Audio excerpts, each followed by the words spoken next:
सुबह सुबह हनुमानगढ़ी से निकलकर नीचे घूमने के लिए निकले। सुबह सुबह सेवा में पहुंचे तो देखा कि माता श्रृंगार कर रही हैं। तो माता ने चुटकी भर सिंदूर लेकर लगाया। ये नई घटना थी। उस विशिष्ट नरश्रेष्ठ ने पूछा, भगवान ने पूछा हनुमान जी ने कि माता ये क्या लगाती हो? माता ने कहा ये सिंदूर है। इससे क्या होता है? इससे तुम्हारे इष्ट देव की, तुम्हारे आराध्य की, मेरे पति की आयु अक्षय होगी, कभी नष्ट नहीं होगी। बोले अच्छा, सिंदूर लगाने से? बोले हाँ, जितना ज्यादा सिंदूर भरूंगी उतनी ज्यादा आयु होगी। बस समझ में आ गया।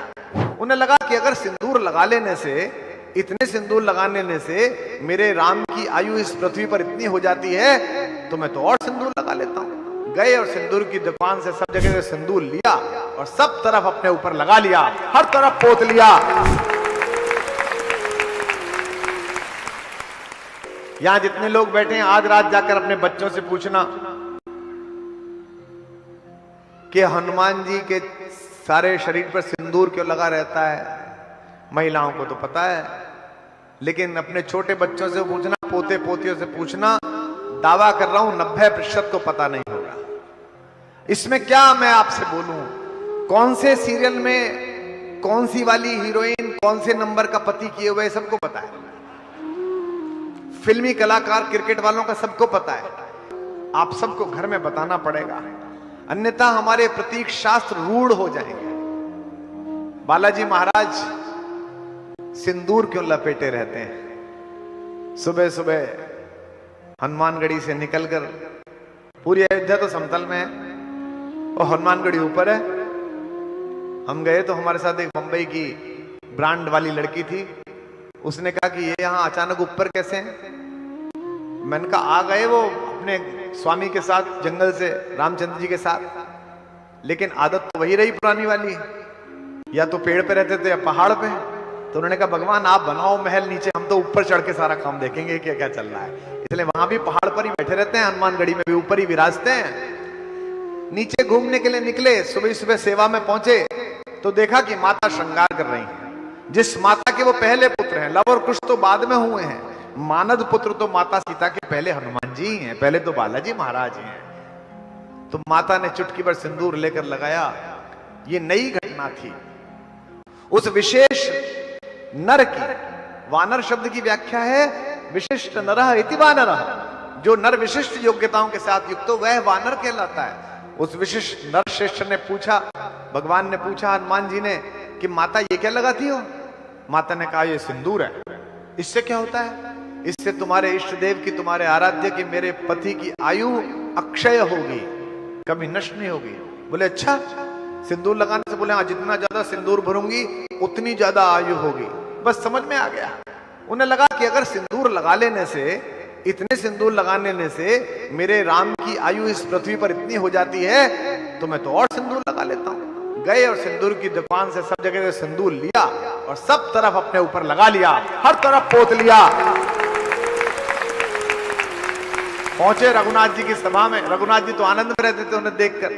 किसी के घर में, आपके यहां जिनके साथ आप काम करते हो, हमारे कवि मित्र बैठे हुए हैं, तमाम लोग, अगर आप कभी सम्मेलन में हो, अगर आप व्यापार में हो, अगर आप राजनीति में हो, या राजनीति के लोग भी बैठे हुए हैं, आप कैसे नायक हैं अगर ये चेक करना हो तो इस बात से चेक करना कि जैसे ही आप अपने लोगों में पहुंचो, उनके चेहरे पर आपको देख के मुस्कुराहट आ जाए, इसका मतलब आप अच्छे लीडर हो, आप योग्य लीडर हो। भरी राज्यसभा में सिंदूर लेप कर पहुंचे मारुति नंदन, तो रघुनाथ जी हंसने लगे। उन्होंने कहा कपिनाथ ये क्या, आज क्या हो गया, इतना सारा सिंदूर? तो बोले आज एक रहस्य पता चल गया है मुझे। और रहस्य क्या है? बोले मैया सिंदूर लगा रही थी, उससे मैंने सिंदूर लगाया। हमारी कविता ने कहा कि पूछा रघुनाथ ने, राम जी ने पूछा कि पूछा रघुनाथ ने भरी सभा में मंद स्मित मुस्कुराकर, आज कपिनाथ वेश कैसा है बना लिया। आज कपिनाथ वेश कैसा है बना लिया। आज कपिनाथ वेश कैसा है बना लिया। पूछा रघुनाथ ने भरी सभा में मंद स्मित, आज कपिनाथ वेश कैसा है बना लिया। आज कपिनाथ वेश कैसा है बना लिया। आज कपिनाथ वेश कैसा है बना लिया। बोले हनुमान बोले बालाजी, बोले हनुमान मैया नित्य लगाती सिंदूर, मैंने आज उनसे ही ये रहस्य पा लिया। मैंने आज उनसे ही ये रहस्य पा लिया, मैंने आज उनसे ही ये रहस्य पा लिया। माथे पे सिंदूर लगा होती स्वामी आयु वृद्धि, माथे पे सिंदूर लगा होती स्वामी आयु वृद्धि, इसलिए मैंने दृढ़ निश्चय बना लिया। इसलिए मैंने दृढ़ निश्चय बना लिया, इसलिए मैंने दृढ़ निश्चय बना लिया। मेरे पूज्य स्वामी को अनंत आयु वृद्धि मिले, मेरे पूज्य स्वामी को अनंत आयु वृद्धि मिल, मेरे पूज्य स्वामी को अनंत आयु वृद्धि मिल। मैंने सारे तन में सिंदूर है लगा लिया, मैंने सारे तन में सिंदूर है लगा लिया, मैंने सारे तन में सिंदूर है लगा लिया, मैंने सारे तन में सिंदूर है लगा लिया। राम जी सुनकर भावुक हो गए, सभा तो दंग हो गई। उत्तर सुना तो सारी सभा दंग रह गई, मौन धार कर खड़े केसरी कुमार थे। मौन धार कर खड़े केसरी कुमार थे, मौन धार कर खड़े केसरी कुमार थे। उत्तर सुना तो सारी सभा दंग रह गई, मौन धार कर खड़े केसरी कुमार थे। मौन धार कर खड़े केसरी कुमार थे, मौन धार कर खड़े केसरी कुमार थे। धन्य धन्य बोलकर सारे सभा शब्द मुक्त, धन्य धन्य बोलकर सारे सभा शब्द मुक्त, कर रहे प्रकट पुनीत उद्गार थे। कर रहे प्रकट पुनीत उद्गार थे, कर रहे प्रकट पुनीत उद्गार थे। मंत्रीगण दिव्य भक्ति भाव को सराहते थे, मंत्रीगण दिव्य भक्ति भाव को सराहते थे, मन में महानता का करते विचार थे। मन में महानता का करते विचार थे, मन में महानता का करते विचार थे। प्रभु अब मुस्कान छोड़ते गंभीर बने, भक्त की सरलता पे हुए बलिहार थे। भक्त की सरलता पे हुए बलिहार थे, भक्त की सरलता पे हुए बलिहार थे, भक्त की सरलता पे हुए बलिहार थे। वो पहला दिन था जिस दिन भगवान ने हनुमान जी को एक उपहार दिया, और वो उपहार मैं आज आपको दे रहा हूं, जो उस दिन प्रभु जी ने बोला था। हनुमानगढ़ी से उतरकर भगवान के दरबार में जब पहली बार हनुमान जी सिंदूर पोत कर आए थे, उस दिन जो कहा था वो सुना रहा हूं कि प्रभु ने उसी क्षण यह घोषणा की सभा मध्य, ये भी सभा है, कि प्रभु ने उसी क्षण यह घोषणा की सभा मध्य, आज का दिवस शुभ दिवस कहाएगा। आज का दिवस शुभ दिवस कहाएगा, आज का दिवस शुभ दिवस कहाएगा।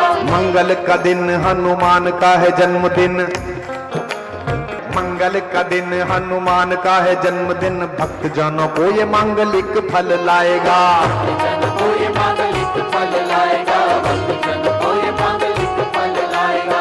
मंगल का दिन हनुमान का है जन्मदिन, मंगल का दिन हनुमान का है जन्मदिन, भक्त जनों को ये मांगलिक फल लाएगा। भक्त जन को ये मांगलिक फल लाएगा, भक्त जन को ये मांगलिक फल लाएगा। आज के दिवस जो भी व्यक्ति अनुरागपूर्ण, आज के दिवस जो भी व्यक्ति अनुरागपूर्ण, तेल व सिंदूर हनुमान को चढ़ाएगा। तेल व सिंदूर हनुमान को चढ़ाएगा, तेल व सिंदूर हनुमान को चढ़ाएगा। निश्चय ही वे व्यक्ति मेरा प्रेम पात्र होगा, निश्चय ही वे व्यक्ति मेरा प्रेम पात्र होगा, मनोकामना ले वही पूर्ण काम बन जाएगा। पूर्ण काम बन जाएगा, पूर्ण काम बन जाएगा। यह उस दिन तय हुआ था कि जो भी अब भगवान को सिंदूर चढ़ाएगा, तेल चढ़ाएगा, उस दिन उसकी मनोकामना पूरी हो जाएगी। इसीलिए हनुमान के माध्यम से ही राम भक्ति का द्वार खुलता है। जैसे किसी मंजिल तक पहुंचने के लिए मार्ग की आवश्यकता होती है, जैसे उस मार्ग पर जाने के लिए एक वाहन की आवश्यकता होती है, जैसे उस वाहन में संजीवनी शक्ति के ईंधन की आवश्यकता होती है, और जैसे उस ईंधन युक्त वाहन को चलाने के लिए एक अनुभव की आवश्यकता होती है, और इस यात्रा को प्रारंभ करने के लिए जैसे प्रकार एक सद्वृत्ति की आवश्यकता होती है, ऐसे ही राम तक पहुंचने के लिए हनुमान की आवश्यकता होती है, बालाजी महाराज की आवश्यकता है।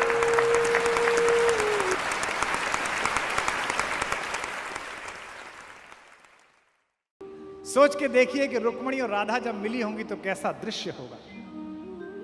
एक ने बालक कन्हैया को देखा है और एक ने राजनीतिज्ञ कृष्ण को देखा है। एक ने मनमोहक बातों में इस विश्व को फंसा लेने वाले एक नायक को देखा है, और दूसरे ने अपने हाथ पर चक्र धारण करके इस पूरे विश्व को अनुशासन में ले आने वाले शासक को देखा है, महायोद्धा को देखा है। कृष्ण राधा के बचपन के दोस्त थे, प्रेमी थे, लेकिन दुर्भाग्य था कि राधा ने उन्हें विश्व की महाशक्ति रचते हुए नहीं देखा। राधिका ने कृष्ण को कुचक्र के जालों को सुलझाते हुए नहीं देखा, शिशुपाल का वध करते हुए नहीं देखा। लेकिन रुक्मिणी का भी यह दुर्भाग्य कम नहीं है कि उसने तीनों लोगों को मुक्त हस्त से दान देने वाले को दूसरे के घर में चुपचाप घुसकर कुछ चुराते हुए भी नहीं।